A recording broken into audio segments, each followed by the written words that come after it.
ആളുകളെ എനിക്ക് പേടിപ്പിക്കാൻ ഇഷ്ടമാണെന്ന് പറഞ്ഞ ഡയറക്ടർ ഒരു പടം ചെയ്യുമ്പോൾ മിനിമം ഇത്രയെങ്കിലും വേണ്ടേ? മിനിമം അല്ല, ഇതൊരു ഹെവി ഐറ്റം ആണ്. ഞാൻ ഈ പറഞ്ഞു വരുന്നത് DSCRI. അതിന്റെ പ്രൊണൗൺസിയേഷൻ ഇച്ചിരി പാടാ പറയാം. അപ്പം നിങ്ങൾ അതിന്റെ ടൈറ്റിൽ വായിച്ചിട്ട് നിങ്ങൾക്ക് എങ്ങനെയാണോ തോന്നുന്നത് അതുപോലെ വായിക്കുക, അല്ലെങ്കിൽ സിനിമയ്ക്കകത്ത് കറക്റ്റ് ആയിട്ട് പറയുന്നുണ്ട്. അപ്പോൾ അതൊന്ന് കേട്ട് മനസ്സിലാക്കുക. അപ്പോൾ ആ പടത്തിനെ കുറിച്ചാണ് ഞാൻ പറഞ്ഞു വരുന്നത്. ഹൊറർ മൂവിയാണ്, പക്ഷേ അധികമൊന്നും പേടിക്കാനുമില്ല. നല്ല കിടിലം പടം. ഈ പടത്തിനെ കുറിച്ച് പല അഭിപ്രായങ്ങളും അവിടെ ഇവിടെയൊക്കെ കാണാം, പക്ഷെ അതൊക്കെ കൂടുതലും ഫാൻ ഫൈറ്റിന്റെ പുറത്തിറങ്ങിയ കാര്യങ്ങളായിട്ടാണ് എനിക്ക് തോന്നിയത്. എൻ്റെ അഭിപ്രായത്തിൽ ഞാൻ പടം കണ്ടു, എനിക്ക് ഒട്ടും തന്നെ ബോറൊന്നും അടിച്ചില്ല. നല്ല അനുഭവമായിരുന്നു എനിക്ക്. ഒക്കേഷ് മൂവിയാണ്, കണ്ടുകൊണ്ടിരിക്കാം, വാച്ചബിൾ ആണ്, ഒന്നും പറയാനില്ല. അത്യാവശ്യം നല്ല കിടലായിട്ട് തന്നെ മേക്കിംഗ് ഒക്കെ ഉണ്ട്. പിന്നെ പടത്തിനെ കുറിച്ച് പറഞ്ഞു വരികയാണെങ്കിൽ 2 മണിക്കൂറാണ് പടത്തിന്റെ ഡ്യൂറേഷൻ വരുന്നത്. അത് തന്നെ വളരെ ഒരു അനുഗ്രഹമാണ്. പൊതുവെ ഈ പടങ്ങൾ വലിച്ച് നീട്ടി 2.5 മണിക്കൂറിലോട്ടത്തേക്ക് എത്തിക്കുമ്പോൾ ഭയങ്കര ബോറടിക്കാറുണ്ട്. പക്ഷേ ഇതിനകത്ത് അങ്ങനെ ബോറടി ഒന്നുമില്ല. പറയേണ്ട കാര്യം കറക്റ്റായിട്ട് ഒരു 2 മണിക്കൂറിനുള്ളിൽ പറഞ്ഞ് പരിപാടി തീർത്തു. പഴയ പ്രേതപ്പടങ്ങൾ പോലെയൊന്നുമല്ല ഇത്. ഭയങ്കര റിച്ച് സെറ്റപ്പിലുള്ള സംഭവമാണ്. മറ്റേ ഓലമേഞ്ഞ വീട് കാര്യങ്ങൾ, എന്നിട്ട് അതിനകത്തൊരു യക്ഷിമന്നു, ആ ഒരു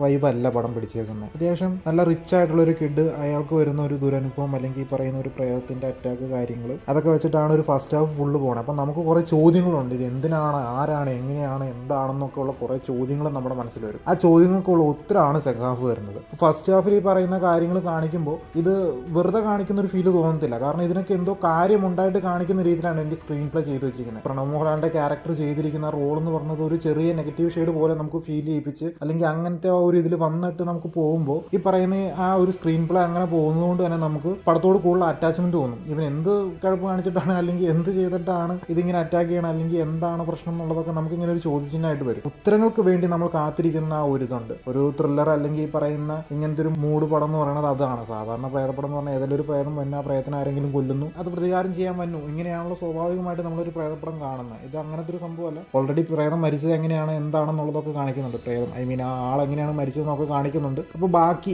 ഇതെന്തിനാണ് ഇങ്ങനെ മരിച്ചത്, അല്ലെങ്കിൽ എന്താണ് ഇതിന്റെ പുറകിലത്തെ റീസൺസ് കാര്യങ്ങൾ അറിയാൻ വേണ്ടിയിട്ടാണ് നമ്മൾ മുമ്പോട്ട് നോക്കുന്നത്. അപ്പോൾ ഈ പടത്തിന്റെ ഒപ്പം തന്നെ നമ്മളും ഇങ്ങനെ ട്രാവൽ ചെയ്താണ് പോകുന്നത്. ആ ഒരു ഫീലാണ് എനിക്ക് കിട്ടിയത് ഫസ്റ്റ് ഹാഫ് ഫുള്ള്. പിന്നെ സെക്കൻഡ് ഹാഫിൽ വലിയ ലാഗൊന്നുമില്ലാതെ വലിച്ചു നീട്ടിക്കാതെ തന്നെ ഇതെന്താണ് കാരണം എന്നുള്ളത് വ്യക്തമായിട്ട് പറഞ്ഞു തരുന്നുണ്ട്. അപ്പം ഞാൻ ഓർത്തു, അയ്യോ ഈ പടം ഇങ്ങോട്ട് വലിപ്പിക്കുമോ, ഏകദേശം അറിയാനുള്ള കാര്യങ്ങളൊക്കെ അറിയുകയും ചെയ്തു, ഇനിയിപ്പോൾ ക്ലൈമാക്സിലോട്ട് എത്തിക്കുമ്പോൾ വലിപ്പിക്കുമോ എന്നുള്ള ചിന്തയായി. പക്ഷേ നമ്മൾ ആ കഥ നീങ്ങി പോകുന്നതേ അറിയത്തില്ല. അവസാനത്തെ ഒരു 1/2 മണിക്കൂറിനുള്ളിൽ പരിപാടി മൊത്തം വൈൻഡപ്പ് ചെയ്ത് പോകാനുള്ള പരിപാടിയാണ് ഇവർ ഉദ്ദേശിച്ചത്. അതുകൊണ്ട് തന്നെ ഒറ്റയടിക്ക് കാര്യങ്ങളൊക്കെ പറഞ്ഞു തീർത്ത് അവസാനം ക്ലൈമാക്സും എല്ലാവർക്കും സാറ്റിസ്ഫൈ ആവുന്ന രീതിയിലുള്ള ഒരു രീതിയിലാണ് ചെയ്തു വെച്ചിരിക്കുന്നത്. അത്ര ബോറൊന്നും പറയാനില്ല, അത്ര ടോപ്പ് നോച്ച് ഒന്നും പറയാനില്ല. ക്ലൈമാക്സ് ട്വിസ്റ്റോ കാര്യങ്ങളോ അങ്ങനെ വലിയ കാര്യമായിട്ടൊന്നും, അത്യാവശ്യം ഉണ്ട്, നല്ലൊരു ട്വിസ്റ്റൊക്കെ ഉണ്ട്, അങ്ങേറ്റത്തെ സാധനങ്ങളൊന്നും പറയാനില്ല. പക്ഷെ നല്ല ഡീസന്റ് ഹൊറർ പടം. പിന്നെ ഏറ്റവും എടുത്ത് പറയേണ്ട കാര്യം ഇതിനകത്ത് ജംപ് സ്കെയർ സീൻസോ കാര്യങ്ങളോ ഒന്നുമില്ല. അനാവശ്യമായിട്ട് സൗണ്ട് കുറച്ച് വെച്ച് പിൻ ഡ്രോപ്പ് സൈലൻസിൽ മതിയായ സൗണ്ടിൽ ആളെ പേടിപ്പിക്കുക, ലൈറ്റ്നിങ് ഫ്ലാഷിൽ ആളെ ഇങ്ങനെ പ്രേതത്തെ കാണിച്ച് ഒരു ഇതാക്കുക, അങ്ങനത്തെ പരിപാടികളൊന്നും തന്നെ ഇതിനകത്തില്ല. സോ പ്രേതപ്പടം ഇഷ്ടമല്ലാത്തവർക്കും ഒരു തവണ കണ്ടു നോക്കാവുന്ന പടമാണ്. അല്ലാത്തവർക്കും 1, 2, 3 തവണ കാണാം. പക്ഷേ പ്രേതപ്പടം വലിയ താല്പര്യമില്ലാത്തവർക്ക് അത്യാവശ്യം ഒന്ന് കണ്ടു നോക്കാവുന്ന പടമാണ്. കാരണം അങ്ങനെ പേടിപ്പിക്കുന്ന കാര്യങ്ങളോ അങ്ങനത്തെ സംഭവങ്ങളോ ഒന്നുമില്ല. അതിന്റെ ലൈറ്റിംഗ് അറേഞ്ച്മെന്റും കാര്യങ്ങളൊക്കെ അങ്ങനെയാണ്. അതുകൊണ്ടാട്ടോ നല്ല രസമുണ്ട് അത് കണ്ടോണ്ടിരിക്കാൻ. നമുക്ക് ആ ഒരു മൂഡിലായിട്ട് നമ്മൾ ഇറങ്ങി ചെല്ലുന്നുണ്ട്. പേടിപ്പിക്കുന്ന ആ ഒരു സംഭവങ്ങൾ ഇങ്ങനെ കാണിക്കും. പക്ഷെ പല സീനിലും നമുക്ക് ഇങ്ങനെ ജംപ് സ്കെയർ കൊടുക്കുന്ന പല സീനുകളും ഉണ്ട് പടത്തിനകത്ത്. പക്ഷെ അതൊന്നും നമുക്ക് ഫീൽ ചെയ്തില്ല. അത് നോർമലൈസ് ചെയ്തിട്ടാണ് സീനൊക്കെ വിട്ടേക്കുന്നത്. അതാണ് ഏറ്റവും വലിയ ഇതിനകത്തൊരു പോസിറ്റീവ് എന്ന് പറയുന്നത്. അനാവശ്യ ജംപ് സ്കെയറിങ്ങോ കാര്യങ്ങളോ ഇല്ല എന്നുള്ളതാണ്. എന്താണോ കാണിക്കേണ്ടത് അത് കാണിച്ചിട്ടുണ്ട്. ഡയറക്ടർ എന്താണോ ഉദ്ദേശിച്ചത് അത് കറക്റ്റായിട്ട് അവിടെ കാണിച്ചിട്ടുണ്ട്. അത് സ്വാഭാവികമായിട്ട് എല്ലാ തരത്തിലുള്ള പ്രേക്ഷകരും എങ്ങനെയാണ് ഇത് ഉറ്റുനോക്കുന്നത് ആ രീതിയിലോട്ടുള്ള സാധനങ്ങളാണ് പുള്ളി ചെയ്തു വെച്ചേക്കുന്നത്. ആവശ്യമില്ലാത്ത പേടിപ്പിക്കലോ അങ്ങനത്തെ കാര്യങ്ങളോ ഒന്നുമില്ല.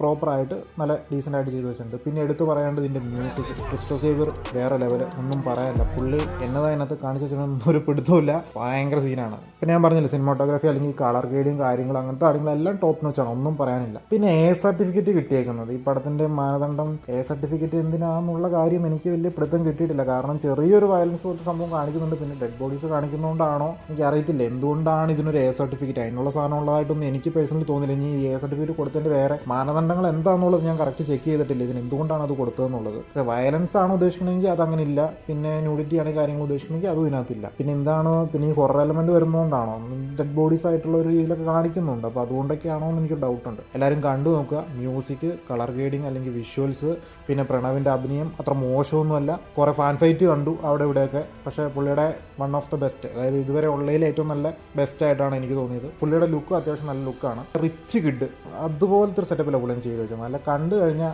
ഇവൻ കാശുള്ള വീട്ടിലെ പയ്യനാണല്ലോ തോന്നുന്ന ഒരു സെറ്റപ്പൊക്കെ ഉണ്ടല്ലോ, ആ രീതിയിലുള്ള സെറ്റപ്പാണ് പുള്ളി. പിന്നെ വളരെ കുറച്ച് ക്യാരക്ടേഴ്സേ ഉള്ളൂ, അവരൊക്കെ നല്ല രീതിയിൽ തന്നെ ചെയ്തിട്ടുണ്ട്. അപ്പോൾ എല്ലാവരും പടം കണ്ടു നോക്കുക, പേടിക്കുക. അത് കഴിഞ്ഞിട്ട് ഇതിൻ്റെ കമൻറ്റിൽ വന്ന് അഭിപ്രായങ്ങളും കാര്യങ്ങളൊക്കെ പറയുക. അപ്പോൾ നമുക്ക് അടുത്ത വീഡിയോ ആയിട്ട് പിന്നെ കാണാം. Okay, by.